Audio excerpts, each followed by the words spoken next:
driver ang Baksa Jillani जेरैबो गिदिङो आं बाक्सा जिल्लायाव थायो आं मुसलपुराव एखनब्ला कदमतलाव ओइ अनजालिफोर ओइ सनाफोर फोरमायखाबाय नांगौब्ला लाखादो आंनि कन्टेक्ट नाम्बार 9613515380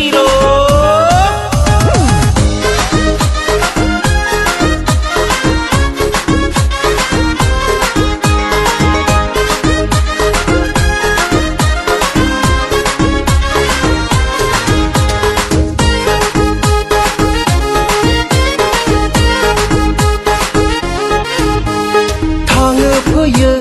नैबे लामाजोंनो सोरखौ मोनगोन सोरखौ मोना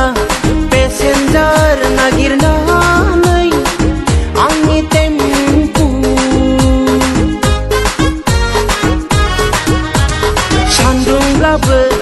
अखाब्लाबो सानखि हर उन्दुब्लाबो लिंफैसै पेसेन्जार टेम्पु जोंलो गोदि माइनाव आंनि फाइनारि टेम्पु आंनि टेम्पु ड्राइभार आं बाक्सा जिल्लानि जेरैबो गिदिङो आं बाक्सा जिल्लायाव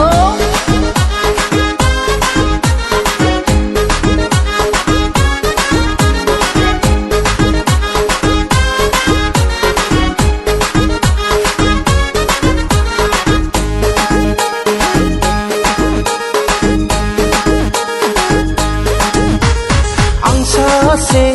टेम्पु ड्राइभार गोजोननाय बेनो जिउआव आंनि ओइ अनजालिफोर फोरमायखाबाय सोंनो हागोन फोरमायनो हागोन गोसो गोरबोनि खोथा टेम्पु ड्राइभारब्लाबो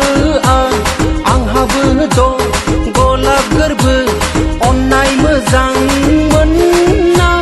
मोदोमफ्रु आमोल गेवलां बारनाय गलाबनि गोरबो बायदि अनसायदो गाखोदो बोर होदो खारनाय टेम्पु आंनि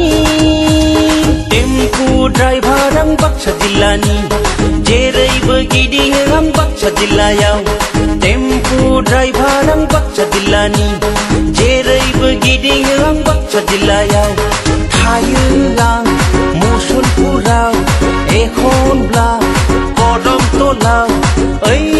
अनजालिफोर ओइ सनाफोर फोरमायखाबाय नांगौब्ला लाखादो आंनि कन्टेक्ट नाम्बार 9613515380